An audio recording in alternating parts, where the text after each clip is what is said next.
ലൈംഗിക പീഡന ആരോപണത്തിൽ രാഹുൽ മാങ്കൂട്ടത്തിൽ MLA-ക്കെതിരെ വീണ്ടും വെളിപ്പെടുത്തൽ വരികയാണ്. ഗർഭധാരണത്തിന് ശേഷം പെൺകുട്ടിയുമായി സംസാരിക്കുന്ന നിർണായക ശബ്ദരേഖയാണ് ഇന്ന് പുറത്തുവന്നത്. ആരോഗ്യ പ്രശ്നങ്ങളും മാനസിക ബുദ്ധിമുട്ടുകളും പെൺകുട്ടി വിവരിക്കുന്നുണ്ടെങ്കിലും രാഹുൽ ഇക്കാര്യങ്ങളൊന്നും മുഖവിലേക്ക് എടുക്കുന്നില്ല. ഗർഭിണിയാകാൻ തയ്യാറാകൂ എന്ന രാഹുലിന്റെ വാട്സാപ്പ് സന്ദേശവും പുറത്തുവന്നു.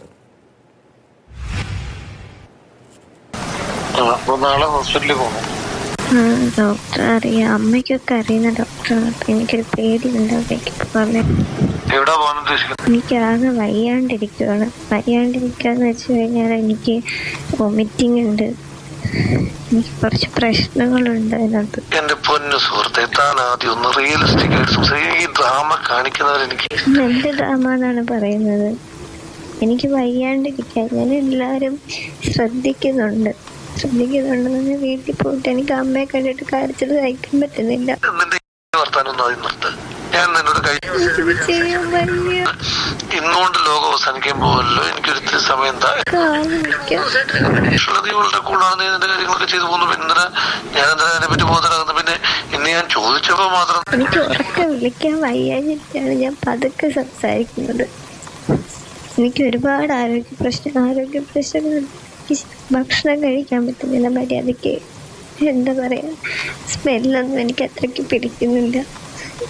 ഒരുപാട് പ്രശ്നങ്ങളുണ്ട്. എനിക്കിത് ആരോടും പറയാനും പറ്റുന്നില്ല. ഹോസ്പിറ്റലിൽ പോകാൻ പറഞ്ഞ ഈ ഡ്രാമയൊന്നും നിർത്ത്. ഈ 1-ാം മാസത്തിൽ എന്തൊക്കെ ഉണ്ടാകാൻ പറ്റുന്നതൊക്കെ നമുക്ക് എല്ലാവർക്കും അറിയുന്നതല്ലേ. ചുമ്മാ നിങ്ങൾ കുറെ പേരെ കണ്ടിട്ടുണ്ടാവും. എനിക്ക് എന്റെ കാര്യം മാത്രമേ എനിക്കറിയൂ.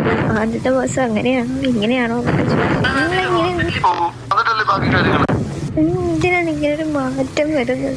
ഇത് ആരുടെ പ്ലാനാണ്? എൻ്റെ പ്ലാനാണോ?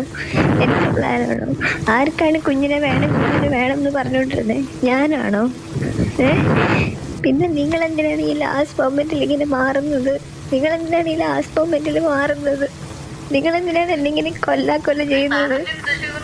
ഇങ്ങനെ എന്തിനാണ് ഈ കൊല്ലുന്ന കാര്യം പറഞ്ഞുകൊണ്ടിരിക്കുന്നത്? നിങ്ങൾക്കല്ലേ ഇതിനെ വേണം എന്ന് പറഞ്ഞുകൊണ്ടിരുന്നത്?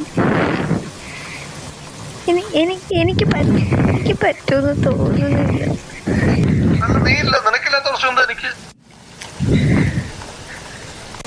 ആരുടെ സഹായം ഇല്ലാതെ, ഒരു മനുഷ്യന്റെ സഹായം ഇല്ലാതെ അത് ചെയ്തു തരുമെന്ന് തോന്നുന്നുണ്ടോ? ഹോസ്പിറ്റലിൽ പോകും, അവരൊറ്റയ്ക്ക് പറ്റില്ല എന്ന് പറയില്ലല്ലോ. എനിക്കറിയാം, എനിക്ക് ഒരുപാട് മാറി. ഇങ്ങനൊന്നും ആയിരുന്നില്ല. പിന്നെ വേണമെന്ന് വാശി പിടിച്ചതാരാ? ഞാനാണ്. വേണ്ടെന്നാ ഞാൻ പറഞ്ഞത്. നിങ്ങൾക്കത് വേണം എന്നും പറഞ്ഞിട്ട് നിങ്ങളുടെ പ്ലാനിങ് തന്നെയല്ലേ, എൻ്റെ അല്ലല്ലോ.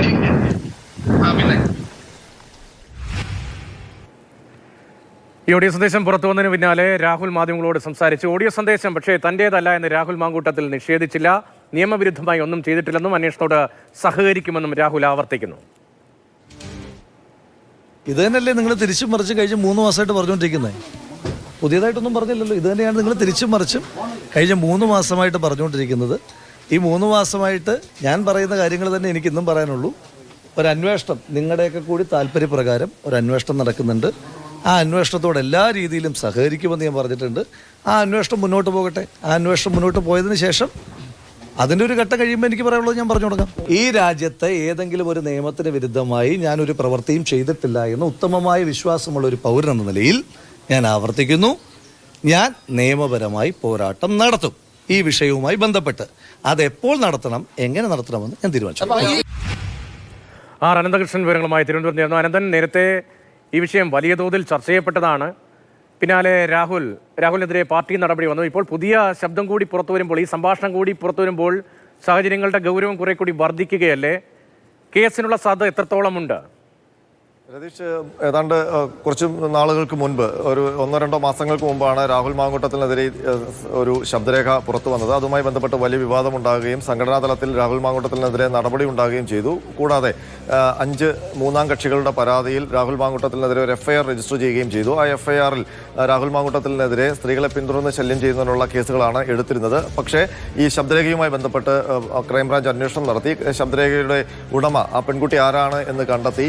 ഇതുമായി ബന്ധപ്പെട്ട് ചില വസ്തുതകളുണ്ട് എന്നുള്ള സ്ഥിരീകരണവും പോലീസ് നടത്തി. പക്ഷേ പരാതിക്കാരി ഏതെങ്കിലും തരത്തിലുള്ള നിയമ നടപടിക്ക് തയ്യാറല്ലാത്തത് കൊണ്ടാണ് അന്വേഷണം ഇപ്പോഴും വഴിമുട്ടി നിൽക്കുന്നത്. അതിനിടയിലാണ് ഇപ്പോൾ തിരഞ്ഞെടുപ്പിന്റെ കൂടി പശ്ചാത്തലത്തിലാണ് രാഹുൽ മാങ്കൂട്ടത്തിനെതിരെ ഈ ശബ്ദരേഖയുടെ ശേഷിച്ച ഭാഗം കൂടി ഇപ്പോൾ പുറത്തു വന്നിരിക്കുന്നത്.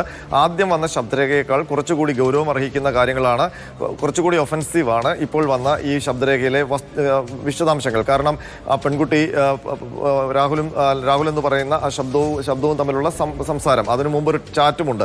ആ ചാറ്റിൽ നമുക്ക് വ്യക്തമാണ് ഈ പുരുഷൻ തൻ്റെ നിർബന്ധത്തിന് അവരെ നിർബന്ധിച്ച് അയാളുടെ വഴിക്ക് കൊണ്ടുവരുന്നതും അതിനുശേഷം പിന്നീട് എന്താണോ അവൾ ആഗ്രഹിക്കുന്നത് അതിന് വിരുദ്ധമായിട്ടുള്ള കാര്യങ്ങളാണ് ചെയ്യുന്നത്. അതായത് ഗർഭചിത്രത്തിന് നിർബന്ധിച്ചുകൊണ്ട് അവരെ മാനസികമായി തളർത്തുന്ന ഒരു സംഭാഷണ രീതിയാണ് അതിനകത്ത് പ്രകടമാകുന്നത്. അപ്പോൾ ഒരു ക്രൈമിൻ്റെ സ്വഭാവം അതിനുണ്ട്. അതുകൊണ്ട് തന്നെ നമ്മൾ അന്വേഷണ സംഘവുമായി ബന്ധപ്പെട്ടിരുന്നു. പക്ഷേ ഇതുവരെ അവർക്ക് ആ പെൺകുട്ടിയുടെ മൊഴിയോ ഒന്നും വന്നിട്ടില്ല. ഈ ശബ്ദരേഖ പെൺകുട്ടിയുടെ അറിവോടെയാണോ പുറത്തു വന്നതെന്നുള്ള കാര്യത്തിലും അന്വേഷണ സംഘത്തിന് വ്യക്തതയില്ല. അവർ ഏതെങ്കിലും ഘട്ടത്തിൽ പരാതിയുമായി വന്നാൽ മാത്രമേ ഈ കേസിന്റെ നടപടികളുമായി മുന്നോട്ട് പോകാൻ കഴിയൂ. അതായത് ഈ പർട്ടിക്കുലർ ശബ്ദരേഖയുമായി ബന്ധപ്പെട്ട് ഇതുവരെ കേസൊന്നും എടുത്തിട്ടില്ല. മറ്റു ചിലരുടെ പരാതിയിലാണ് കേസെടുത്തിരിക്കുന്നത്. അവരുടെ മൊഴിയും രേഖപ്പെടുത്തിയിട്ടുണ്ട്. അപ്പോൾ ഈ പെൺകുട്ടി ഇനിയും മൊഴിയുമായി രംഗത്ത് വരികയാണെങ്കിൽ കേസ് അടക്കമുള്ള നടപടികൾ മുന്നോട്ട് പോകും. മാത്രമല്ല, ഇപ്പോൾ വന്ന ശബ്ദരേഖയിലെ കണ്ടന്റ് ഏതെങ്കിലും സുവമോട്ടോ കേസ് എടുക്കാനുള്ള വസ്തുതയുണ്ടോ, അതല്ലെങ്കിൽ രാഹുലിനെതിരെ നിയമ നടപടി കടുപ്പിക്കാനുള്ള വസ്തുതയുണ്ടോ എന്നുള്ള കാര്യം ലീഗലായിട്ട് അതിന്റെ ഒപ്പീനിയൻ തേടുന്നുണ്ട് എന്നാണ് അന്വേഷണ ഉദ്യോഗസ്ഥർ പറഞ്ഞത്. നിലവിൽ അതുമായി ബന്ധപ്പെട്ട ചാറ്റും കൂടി വന്ന സാഹചര്യത്തിൽ വീണ്ടും ഒരു പരിശോധന ഈ വിഷയത്തിൽ ഉണ്ടാവുകയാണ് നിയമപരമായി, അല്ലേ? തീർച്ചയായിട്ടും. കാരണം നേരത്തെ വന്ന ശബ്ദരേഖയിലൊന്നും കേസൊന്നും എടുത്തിട്ടില്ല. ശബ്ദരേഖയുടെ ആധികാരികത പരിശോധിച്ചു.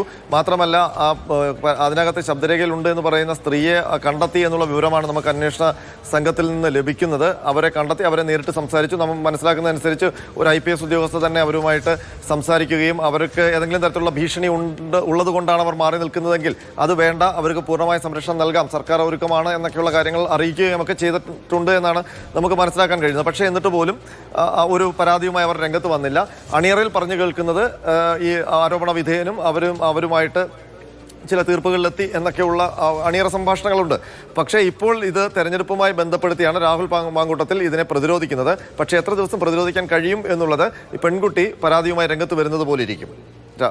രതീഷ്, ഈ ശബ്ദ സംഭാഷണം അത് പുറത്തു വന്നതിന് പിന്നാലെ അതിനൊപ്പം തന്നെ ഒരു ചാറ്റ് കൂടി പുറത്തു വന്നിട്ടുണ്ട്. അത് ഈ സംഭാഷണത്തിന് മുൻപുള്ളതാണോ? അതുമായി ബന്ധപ്പെട്ട മറ്റ് വിശദാംശങ്ങൾ എന്താണ്? ഈ ചാറ്റിന്റെ ഒരു ഉള്ളടക്കത്തിന്റെ മറ്റു വിവരങ്ങൾ എന്താണ്?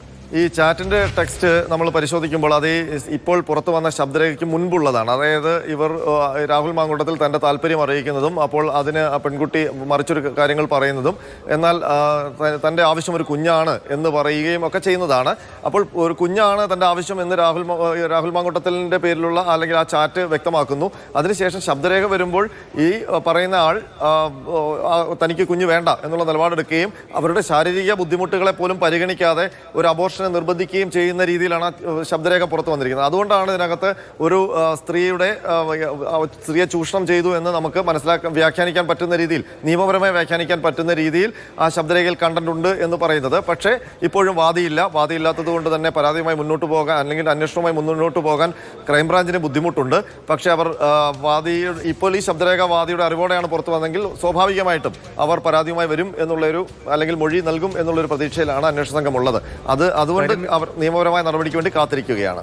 ശരി, നിയമപരമായ നടപടിയിലേക്ക് ഇനി പോകുമോ, നിയമോപദേശം ഏത് തരത്തിലായിരിക്കും തുടങ്ങിയ കാര്യങ്ങൾ വളരെ പ്രധാനമാണ്. പരാതിയുമായി പെൺകുട്ടി വരുമോ, പരാതി നൽകുമോ തുടങ്ങിയ കാര്യങ്ങളിൽ ഇപ്പോൾ കൂടുതൽ വ്യക്തതയില്ല. അത്തരം ചില ചർച്ചകൾ, സൂചനകൾ, അത്തരത്തിൽ ചില വ്യാഖ്യാനങ്ങൾ മാത്രമാണ് വരുന്നത്.